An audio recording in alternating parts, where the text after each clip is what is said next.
नमस्कार दोस्तों, आप सभी बच्चों का बहुत बहुत स्वागत है आपके अपने YouTube चैनल चंदन सर कानपुर में। दोस्तों, उम्मीद करता हूं कि आप सभी बहुत ज्यादा मेहनत कर रहे होंगे और ईश्वर से बस यही कामना है कि आप अपने जीवन में जो भी चाहते हैं वो आपको प्राप्त हो। दोस्तों, जैसे कि आप सब जानते हैं कि इस समय मैं आपको UP triple S C PET 2023 के लिए जबरदस्त और शानदार क्लासेस दे रहा हूं। और जितनी भी क्लासेस हैं उसमें मैं पॉइंट टू पॉइंट डिस्कस कर रहा हूं, यानी कि अब हमारे पास पेपर की अगर बात करेंगे तो लगभग 3 महीने का टाइम है। और इतने टाइम में बहुत ज़्यादा जो सिलेबस है, सिलेबस चूँकि बहुत ज़्यादा बड़ा है तो पूरे के पूरे सिलेबस को आप डिटेल से नहीं पढ़ सकते हैं। तो इस टाइम में जो पॉइंट टू पॉइंट यानी कि पेपर के लिए जितने भी इंपॉर्टेंट क्वेश्चन बन सकते हैं, वो सभी मैं आपसे डिस्कस कर रहा हूँ। जैसे कि आप जानते हैं कि पूरे के पूरे सिलेबस को मैं सीक्वेंस से यानी कि क्रम से आपको पढ़ा रहा हूँ। और आपने देखा भी होगा कि जो पहला टॉपिक है आपके सिलेबस में सिंधु घाटी सभ्यता, उसको मैंने छोटे-छोटे पार्ट में डिवाइड किया है। तो आज जो क्लास का है वो 5वां पार्ट है और इसमें मैं आपसे बहुत ज़्यादा जो इम्पोर्टेंट फैक्ट हैं या बिंदु हैं, उन पर चर्चा करूँगा। तो दोस्तों, आइए शुरू करते हैं आज की क्लास को। अगर हम यहाँ पे देखेंगे तो सबसे पहले जो आज की हमारी हेडिंग है, या हम कह सकते हैं कि जो आज हमारा टॉपिक है वो है प्रमुख स्थल खोजकर्ता व वर्ष। अच्छा, आज सिंधु घाटी सभ्यता से जो पुराने ट्रेडिशनल क्वेश्चन पूछे जाते थे, अब वो संख्या उनकी कम हो गई है। अब जो क्वेश्चन पूछे जा रहे हैं वो इसी तरह के पूछे जाते हैं। तो यहाँ पर अगर हम बात करेंगे तो कौन सी जगह कहाँ पर स्थित थी, उसे किसने खोजा था और उसका टाइम क्या था, ये क्वेश्चन पूछे जाते हैं। हालांकि अगर हम सिंधु घाटी सभ्यता की बात करेंगे तो उसमें सैकड़ों की तादाद में जो जगह हैं वो मिली हैं, है ना। लेकिन इतने सारी जगहों से क्वेश्चन नहीं बनते हैं, जो प्रमुख जगह हैं उनसे क्वेश्चन पूछे जाते हैं। तो अगर हम बात करेंगे तो वो जितनी भी मेन मेन जगह हैं या पॉइंट हम कह सकते हैं, तो वो 10 से 12 करीब उन पे हम चर्चा करेंगे और उनके बारे में मैं आपको बताऊंगा। तो वैसे तो जो पिछले लेक्चर हुए हैं उसमें मैंने आपको स्थिति वगैरह बताई है, नदियों के बारे में भी बताया है। आज की क्लास में कुछ और भी हम रिकैप भी कर लेंगे, ठीक है। तो आइए शुरू करते हैं। दोस्तों, जैसा कि आप देख रहे हैं यहाँ पे कि पहली जो जगह है वो क्या है, हड़प्पा। आज की जो क्लास वो बहुत लंबी नहीं होगी, छोटी क्लास होने वाली है, तो जल्दी से सारे पॉइंट कवर करते हैं। अगर हम हड़प्पा की बात करेंगे तो हड़प्पा वह पहली जगह थी जिसे सिंधु घाटी सभ्यता में खोजा गया था और इसी के नाम पर ही इसका नाम हड़प्पा सभ्यता भी पड़ा था। अगर हम हड़प्पा की बात करेंगे तो पुराने समय में जब खोज हुई थी उस समय तो पूरा का पूरा भारत ही था, लेकिन जब भारत और पाकिस्तान का बंटवारा हो गया 1947 में, उसके बाद यह जगह पाकिस्तान में चली गई। तो आज की डेट में जब पेपरों के क्वेश्चन बनेगा तो हम पाकिस्तान ही आंसर में मार्क करेंगे। हड़प्पा की बात करेंगे तो ये सभी बच्चों को पता है कि दयाराम साहनी जी ने इसकी जो खोज है वह की थी, और कब की बात है, 1921 की है। ठीक है बच्चों, यहाँ तक समझ में आया। आगे बढ़ते हैं। अगला है मोहनजोदड़ो। ठीक है, अगर हम मोहनजोदड़ो की बात करेंगे तो ये जगह भी पाकिस्तान में स्थित है। हड़प्पा जो है ये रावी नदी के तट पर स्थित है और मोहनजोदड़ो जो है यह सिंधु नदी के तट पर स्थित है। इसकी खोज राखल दास बनर्जी जी ने की थी और बात है 1922 की। देखो, 1921 में पहली खोज की गई, ठीक है, और अगले ही साल 1922 में मोहनजोदड़ो की खोज हुई थी, यानी कि हम कह सकते हैं कि दूसरी वह जगह थी जिसकी खोज की गई थी। तो सारे बच्चों को इतना क्लियर है। अच्छा, आगे बढ़ते हैं। अच्छा, अगर हम इससे पहले अगर एक दो फैक्ट लो और भी डिस्कस कर ही लेते हैं। मोहनजोदड़ो की बात करेंगे, यहाँ से विशाल स्नानागार, विशाल अन्नागार, है ना, नर्तकी की जो मूर्ति है, इस तरह की चीजें यहाँ से प्राप्त हुई थी। ठीक है, आगे बढ़ते हैं। जो अगला तीसरी हमारी जगह है उसका नाम है सुतकांगेडोर। और सुतकांगेडोर जो जगह है ये कहाँ पर पड़ती है ये मैं आपको बताता हूँ। देखिए, अगर हम इंडिया के मैप की बात करेंगे तो इंडिया का जो कुछ मैप है वो आप देखते हैं कि कुछ इस तरह से बना हुआ है, ठीक है। तो ये जो एरिया जानते हैं शेर की मुंह की तरह, इसे क्या बोलते हैं, इसे बोलते हैं गुजरात। और गुजरात के जस्ट बगल में इस एरिया में ये पाकिस्तान वाला क्षेत्र है, तो यहाँ पर ये जगह पड़ती है और इसका नाम है बलूचिस्तान, है ना। आपने सुना होगा इसको। बलूचिस्तान जो है उसी के अंदर, बलूचिस्तान एक राज्य है पाकिस्तान का, है ना, उसी के अंदर ये जगह पड़ती है सुत कांगेडोर। और अगर हम इसकी नदी की बात करेंगे तो ये ढास्क नदी के तट पर स्थित है, ढास्क, है ना, इस तरह से हम लिखेंगे। तो ढास्क नदी के तट पर यह जगह स्थित है। अब इसकी खोज की बात करेंगे तो ऑरेल स्टाइन ने की थी और 1927 की बात है, ठीक है। जितने भी यहाँ पे जो वर्ष हैं आप देख रहे होंगे, मैंने पूरी कोशिश की है कि इनको क्रम से रखा जाए जिससे आपको याद करने में दिक्कत ना आए, ठीक है बच्चों। आगे बढ़ते हैं। अगली जो जगह है वह है चनहूदड़ो। ठीक है, चनहूदड़ो जो जगह है यहाँ से मनके बनाने के कारखाने मिले थे। ये बड़ा इंपॉर्टेंट क्वेश्चन है। और मनके क्या होते हैं कि जैसे गले में जो हार पहना जाता है, लॉकेट होता है, उस तरह से हम कह सकते हैं, ठीक है। अच्छा, इसकी जो खोज है ये एनजी मजूमदार ने की थी 1934 में, ठीक है। और ये जगह कहाँ पड़ती है, तो चनहूदड़ो जो जगह है ये भी आपकी पड़ती है पाकिस्तान में, है ना। तो चनहूदड़ो और इसके बाद मोहनजोदड़ो, ये दोनों ही सिंधु नदी के तट पर स्थित है। इतना क्लियर है? आगे बढ़ते हैं। अगला है रोपड़। अगली जगह का नाम क्या है? रोपड़। रोपड़ की जब हम बात करते हैं तो इसका जो नया नाम है यह है रूपनगर। ठीक है, रूपनगर नाम है।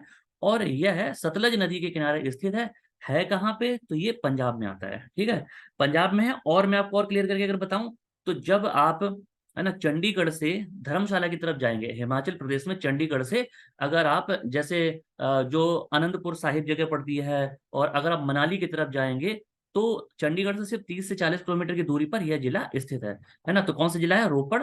और इसकी जो खोज है यज्ञदत्त शर्मा जी ने की थी। बात है 1953 की। ठीक है बच्चों। अच्छा देखिए, जो मैं को जितनी भी चीजें पढ़ा रहा हूँ पूरी कोशिश कर रहा हूँ कि आपको पढ़ते पढ़ते याद हो जाए। अगर आपको कोई चीज याद नहीं हो रही है तो आप इस लेक्चर को दोबारा भी देख सकते हैं। साथ साथ जो पीडीएफ है, अगर आप नोट्स नहीं भी बना रहे हैं तो कोई दिक्कत की बात नहीं है, जितनी भी पीडीएफ है ये आपको मिल जाएगी। इसके लिए आप क्या करेंगे कि जो हमारा टेलीग्राम चैनल है उसका नाम है चंदन सर कानपुर, उसे आप ज्वाइन कर लीजिएगा। और अगर आप नाम से सर्च नहीं कर पा रहे हैं तो इसी वीडियो की डिस्क्रिप्शन में आपको लिंक मिल जाएगा। तो व्हाट्सएप और टेलीग्राम दोनों का लिंक मिल जाएगा, वहां पे आप ज्वाइन कर लीजिएगा। सारी की सारी जो पीडीएफ है वो आपको वहां पे मैं देता रहूंगा। ठीक है जी बच्चों, और इसकी कोई भी कॉस्ट नहीं है। यूट्यूब पे भी सारी क्लास फ्री है और पीडीएफ भी बिल्कुल फ्री है, तो आपको कोई भी पैसा पे नहीं करना है। ठीक है बच्चे, चलो फिर आगे बढ़ते हैं। अगला है, तो ये हमने डिस्कस कर लिया। आगे बढ़ते हैं। कोट दीजी, है ना, ये जो जगह है काफी बच्चों को नहीं पता होगा ये कहाँ पे है। तो बच्चों इसकी अगर हम बात करेंगे तो ये पाकिस्तान के क्षेत्र में पड़ती है जगह। ठीक है, कहाँ पड़ती है? पाकिस्तान के क्षेत्र में, है ना। फजल अहमद जी ने, है ना, इसकी क्या की थी? खोज की थी। हालांकि इस पे काम तो इससे पहले भी शुरू हुआ था, लेकिन वास्तव में जो वास्तविक खोजकर्ता माने जाते हैं वह फजल अहमद ही माने जाते हैं। और 1953 में इन्होंने इसकी खोज की थी, प्रमाणिक खोज की थी, यानी कि साक्ष्य मिले थे। इतना क्लियर है? चलो फिर आगे बढ़ते हैं। आगे बढ़ते हैं। इसके बाद अगली जो जगह है उसका नाम है लोथल, है ना। बहुत फेमस है। देखो जितनी भी चीजें बार बार मैं इन क्वेश्चन को रिपीट कर रहा हूँ जिससे आपको याद हो जाए। अगर आप मेरे सारे लेक्चर देखेंगे, है ना, तो आपको ये इस बात की गारंटी है कि आपको रटना नहीं पड़ेगा बैठ के। ठीक है ना, क्योंकि एक ही क्वेश्चन को मैं बार बार डिस्कस करता हूँ, इससे क्या होता है, याद हो जाता है ना। तो आप सारे के सारे लेक्चर देखते रहो, बस आपको अपने आप याद हो जाएंगे। लोथल की जब हम बात करते हैं, ठीक है, तो लोथल जो जगह है ये मैंने आपको बताया था बहुत महत्वपूर्ण है। क्यों? ये एक बंदरगाह हुआ करता था। बंदरगाह का मतलब क्या होता है? पत्तन या सी पोर्ट, है ना। और कहाँ पर स्थित थी? तो गुजरात में है। और किस नदी के किनारे, है ना? तो इसका नाम था भोगवा। नदी का नाम क्या है? भोगवा। ठीक है, इस नदी के किनारे ये जगह स्थित थी। ठीक, और कहाँ पड़ती है? गुजरात में पड़ती है। ये सिंधु सभ्यता क्या प्रसिद्ध क्या था? बंदरगाह था। इसकी जो खोज है ये SR राव जी ने की थी 1954 में। इतना क्लियर है सबको? चलो फिर आगे बढ़ते हैं। अच्छा, लोथल की अगर हम बात करेंगे तो यहाँ से बहुत सारी चीजें मिली हैं, जैसे चावल के दानों के प्रमाण मिले हैं, घोड़ों के भी कुछ प्रमाण मिले हैं, है ना। ये सारी चीजें यहाँ से मिली हैं। अगला है कालीबंगा। ठीक है, जब कालीबंगा की बात करते हैं तो ये कहाँ पे पड़ता है? तो ये पड़ता है राजस्थान में। ठीक है, कालीबंगा जो है ये राजस्थान में पड़ता है, घग्गर नदी के किनारे। और जब हम कालीबंगा की बात करते हैं तो इस शब्द का मतलब होता है काले रंग की चूड़ियां। ये भी पेपर में पूछा जाता है। और जुते हुए, है ना, मेरी बात ध्यान समझना, जुते हुए जो खेत होते हैं, है ना, उनके जो प्रमाण है वो भी यहाँ से मिले हैं। जुते हुए हल द्वारा, है ना, हल द्वारा जुते हुए खेतों के जो प्रमाण है वो भी कालीबंगा राजस्थान से ही हमें प्राप्त होते हैं। और यहीं से हमें क्या मिला? अग्नि वेदिकाएं मिली हैं। अग्नि वेदिकाएं। ठीक है। अच्छा, अब इसको इमेजिन करिए, है ना, अगर आप याद जैसे आपको नहीं हो पा रहा है तो इस तरह से इसको इमेजिन करिए कि देखो कालीबंगा जो शब्द है इसका मतलब क्या है? कि काले रंग की चूड़ियां। ठीक है, और यहां से देखो मिला क्या है? कि हल से जोते हुए खेत, है ना। और यहाँ पे क्या मिला? अग्नि वेदिकाएं मिली हैं। तो इसको थोड़ा ऐसे इमेजिन करके देखो कि एक किसान है, वो क्या कर रहा है? हल से खेतों को जोत रहा है। ठीक है, जब उसने हल से खेतों को जोता तो जोतते समय उसे जमीन से क्या निकल के आया? काले रंग की चूड़ियां मिली, है ना। और क्या मिली? अग्नि वेदिकाएं मिली। अग्नि वेदिका का मतलब होता है जो हवन कुंड होता है ना, वो नीचे से निकल के मिले उसको। ठीक है, तो किसान क्या कर रहा था? हल से खेत को जोत रहा था, तो उसे काले रंग की चूड़ियां मिल गई और उसे क्या मिल गया? उसे अग्नि वेदिकाएं मिल गई, यानी कि हवन कुंड मिल गए, है ना। तो ये इस तरह से ये क्या है? एक स्टोरी है, मतलब कहानी है, तरीका है याद करने का। तो ऐसे करके आप इमेजिन करिएगा तो आपको चीजें तीनों एक दूसरे से रिलेट कर जाएंगी। क्या? कि हमें जुते हुए खेत के प्रमाण कहाँ से मिले? कालीबंगा से। कालीबंगा का मतलब होता है काले रंग की चूड़ियां, है ना। और यहाँ से क्या मिला? अग्नि वेदिकाएं मिली। क्लियर है? अच्छा, अमलानंद घोष नाम के व्यक्ति थे। इन्होंने क्या किया था? इन्होंने इस जगह की खोज की थी 1953 में। ठीक है बच्चों, क्लियर है? चलो, अच्छा, ईयर जो है ये याद करना थोड़ा सा मुश्किल होता है कि नहीं होता? बताओ, है ना, कमेंट करके बताओ या करो। लेकिन ये तो इसीलिए मैंने क्या इनको क्रम से रखा है। तो क्रम से रखने से क्या होता है कि अगर आप देखेंगे ये बस एक ऐसा पॉइंट है जो ऊपर नीचे हुआ है, बाकी सारे क्रम से हैं। क्रम से अगर आप ध्यान से अगर पढ़ेंगे तो आपको थोड़ा सा याद करने में ईजी हो जाएगा। तो अब इस तरह से कोशिश करिएगा, आपको बिल्कुल याद होगा। ठीक है, आगे बढ़ते हैं। अगली जगह है आलमगीरपुर। आलमगीरपुर की जब हम बात करते हैं, है ना, तो ये जगह बहुत ज्यादा फेमस रही है। कहाँ पर है? तो ये उत्तर प्रदेश के मेरठ जिले के पास में स्थित है ना। उत्तर प्रदेश का मेरठ जो है बहुत फेमस शहर भी है ना। तो मेरठ के पास में ये जगह स्थित है, और ये सबसे ज्यादा पूर्वी दिशा में स्थित जगह थी। इसके बारे में अभी मैं आपको आगे बताऊंगा, है ना। तो आलमगीरपुर कहाँ? उत्तर प्रदेश के मेरठ के पास में ये जगह पड़ती थी, है ना। इसकी खोज हुई थी, और किसने की थी? तो यज्ञदत्त शर्मा जी ने की थी। 1958 की बात है, 1958 की। अच्छा, एक और इंपॉर्टेंट फैक्ट ये है कि ये जो आलमगीरपुर है ये किसके? हिंडन नदी के किनारे स्थित था, हिंडन। और हिंडन नदी जो है ना, अगर आप कभी गाजियाबाद गए होगे तो वहां से भी निकलती है। ठीक है, तो हिंडन नदी जो है ये बहुत बड़ी नदी नहीं है, बहुत लंबी नदी नहीं है। हिंडन नदी जो है वो यमुना की सहायक नदी है, तो ये यमुना नदी में बाद में मिल जाती है। इतना ठीक है। चलो आगे बढ़ते हैं। सुरकोटदा नाम की जगह है। सुरकोटदा जो जगह है ना, ये कहाँ पर है? तो ये बच्चे है गुजरात में स्थित। ठीक है, कहाँ पे है? गुजरात में, है ना। अच्छा, यहाँ से क्या मिला? घोड़े की हड्डी के प्रमाण मिले हैं, घोड़ों की हड्डी के प्रमाण मिले हैं। और इससे ये पता चलता है कि उस जमाने में लोग घोड़ों का इस्तेमाल करते थे। तो कहाँ पे है? गुजरात में है। जेपी जोश नाम के व्यक्ति थे, इन्होंने इसकी खोज की थी 1964 में। इतना क्लियर है? तो बहुत इंपॉर्टेंट है। एक तो लोथल याद रखना, और एक ये सुरकोटदा याद रखना।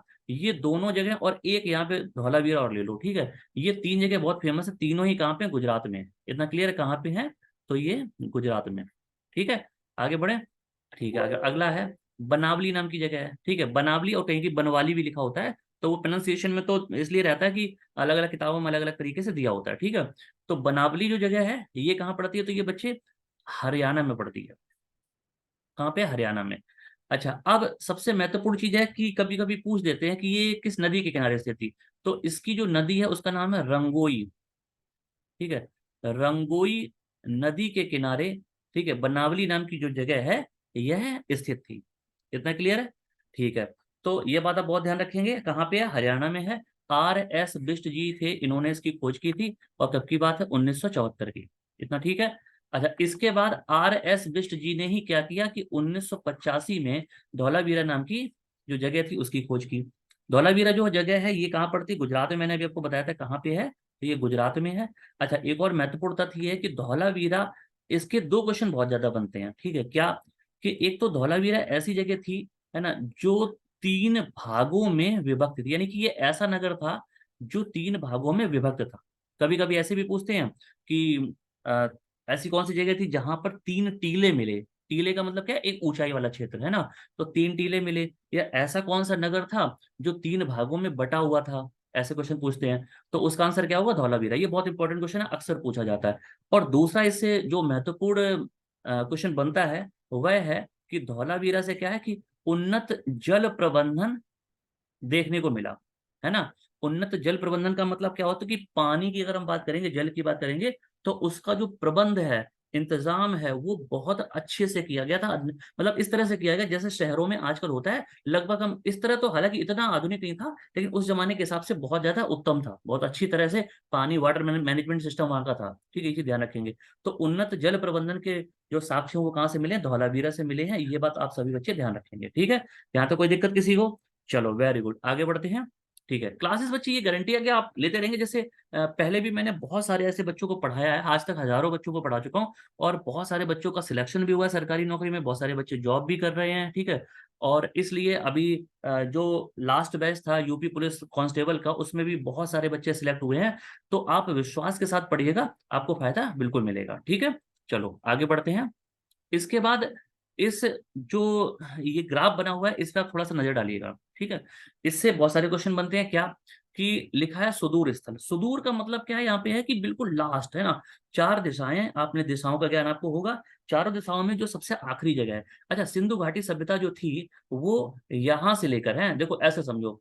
अगर हम ऊपर से उत्तर से ले लें, उत्तर में क्या लिखा है कि मांडा जम्मू कश्मीर। तो जम्मू कश्मीर से लेके और महाराष्ट्र तक, ठीक है, गुजरात से लेकर और उत्तर प्रदेश तक, है ना। तो यहाँ पे ये गुजरात जो लिखा है ना, ये एक चीज बहुत ध्यान रखेंगे, यहाँ पे गुजरात इसलिए लिखा क्योंकि बंटवारे के बाद क्या था कि गुजरात का कुछ हिस्सा ऐसा था जो पाकिस्तान के क्षेत्र में चला गया, और उसे अब हम क्या कहते हैं, बलूचिस्तान कहते हैं। मेरी बात समझ में आ रही है? ठीक है, तो इसलिए यहाँ पे गुजरात लिखा है। अगर आप चाहो तो यहाँ पे क्या कर सकते हैं, यहाँ पे बलूचिस्तान लिखा जा सकता है। अभी मैं बताऊंगा इसका क्या मतलब है। ठीक है, बलूचिस्तान। ठीक है, हम बलूचिस्तान कह सकते हैं। आप थोड़ी मेरी बात को समझना। देखो अब ये क्या कंडीशन है, एक एक करके डिस्कस करते हैं। ठीक है, देखो सिंधु घाटी सभ्यता जो थी, है ना, वो जम्मू कश्मीर से लेके महाराष्ट्र तक, है ना, और उत्तर प्रदेश यानी कि मेरठ का जो एरिया है यहाँ से लेकर, और इधर गुजरात कह लो या फिर बलूचिस्तान कह लो, यहाँ तक फैली हुई थी। ठीक है, ये वाला क्षेत्र था। अब ये कौन कौन से जगह कहाँ कहाँ स्थित है उस पर डिस्कस करेंगे। देखो सबसे पहले चिनाब नदी के किनारे मांडा नाम की ये जगह स्थित थी।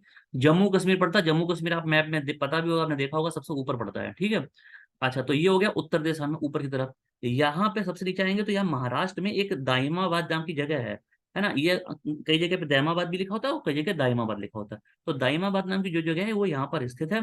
ठीक है, तो यहाँ महाराष्ट्र से लेकर ऊपर जम्मू कश्मीर तक ये पूरा क्षेत्र था किस चीज का, सिंधु घाटी सभ्यता का। और अगर हम इधर देखेंगे तो पूर्व में ये आलमगीरपुर जो जगह है, मैंने आपको बता दिया था कहाँ पे, मेरठ के पास में है, उत्तर प्रदेश में। और यहाँ से लेकर, और अगर हम इधर पश्चिम में आएंगे तो पश्चिम में कौन सी जगह है, सुतकांगेडोर। अब सुतकांगेडोर जो है कहीं, ये गुजरात, देखो ऐसे मैप में बताता हूँ।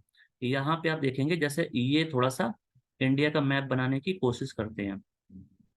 ठीक है, ये इसका हमने बना लिया। तो आपको पता है कि ये जो हिस्सा है ये कौन सा है, गुजरात वाला है ना, और इसी के जस्ट बगल में ये जो एरिया है ना, ये बलूचिस्तान पड़ता है। हाँ, तो भाई ये वाला जो क्षेत्र, ये पाकिस्तान है ना पूरा, तो पाकिस्तान है। और ये पाकिस्तान का ही एक राज्य क्या है, बलूचिस्तान। बलूचिस्तान जो है ये गुजरात का बॉर्डर शेयर करता है। अच्छा, जब बंटवारा हुआ तो क्या हुआ कि जो इस जगह पे भारतीय राज्य थे, है ना, इन राज्यों की कुछ जो जगह थी वो पाकिस्तान के कब्जे में भी चली गई। जैसे आपने कश्मीर के बारे में सुना होगा, पाक ऑक्यूपाइड कश्मीर है या पाक अधिकृत कश्मीर। तो जो कश्मीर जैसे भारत में, ऐसे ही पाकिस्तान में भी कश्मीर का हिस्सा है। ठीक है, अगर हम पंजाब की बात करेंगे तो भारत में भी पंजाब है, और कश्मीर, सॉरी, पाकिस्तान में भी क्या है, पंजाब है। अगर हम राजस्थान की बात करेंगे तो राजस्थान नाम से तो यहाँ पे जगह नहीं है, लेकिन राजस्थान में आप जानते हैं कि जो जैसलमेर वाला एरिया है, वहां पे क्या, थार का मरुस्थल है। तो थार का जो मरुस्थल है वो यहाँ भी फैला और इधर पे भी है, पाकिस्तान में भी, मतलब इस तरह से। ठीक है, अच्छा इसी तरह से गुजरात है। तो गुजरात ये पूरा भारतीय गुजरात राज्य है, और इसके बगल में कुछ हिस्सा यहाँ पाकिस्तान में चला गया, गुजरात का ही, है ना। तो उसे क्या कहा जाने लगा है, उसे गुजरात ना कह के उसे बलूचिस्तान नाम दिया गया। तो जो बॉर्डर का एरिया है यहाँ पे, जितनी भी जगह थी वो कुछ हिस्सा पाकिस्तान के पास चला गया, कुछ इंडिया के पास रहा। तो इसलिए यहाँ पे बलूचिस्तान, आज के टाइम पे बोलेंगे तो बलूचिस्तान कहेंगे, और पुराने जमाने के हिसाब से बात करेंगे तो हम गुजरात कह सकते हैं। ठीक है, तो सुतकांगेडोर, अब चूंकि आज के हिसाब से पेपर में पूछा जाएगा, तो सुतकांगेडोर जो जगह है वो कहाँ पे है, तो बलूचिस्तान पाकिस्तान में। अब ये कहाँ पड़ती है, पाकिस्तान में। ठीक है, पाकिस्तान में, इतना ठीक है। तो अब ये हो गई, यहाँ तक किसी बच्चे को कोई दिक्कत? ठीक है, तो चारों दिशाओं में जगह समझ में आ गई। जम्मू कश्मीर से लेके महाराष्ट्र तक, यानी कि मांडा से लेके दाइमाबाद तक, और सुत कांगेडोर से लेकर आलमगीरपुर तक, इतना ठीक है। अच्छा, जगह देख लो, मांडा चिनाब नदी के किनारे ये बसा हुआ था। दाइमाबाद जो है गोदावरी नदी के किनारे, आलमगीरपुर हिंडन नदी के किनारे, सुत कांगेडोर डास्क नदी के किनारे बसा हुआ था। अच्छा, ये जो बीच में पूरा क्षेत्र है, ये वाला हमारा क्या था, सिंधु घाटी सभ्यता का क्षेत्र हुआ करता था। अब एक और महत्वपूर्ण तथ्य क्या, कि जब देश हमारा आजाद हुआ 1947 में, उस समय 13 लाख, ठीक है, किलोमीटर स्क्वायर ये क्षेत्रफल था किसका, सिंधु सभ्यता का। यानी कि सिंधु सभ्यता का जो क्षेत्र था वो कितना था, 13 लाख किलोमीटर स्क्वायर था।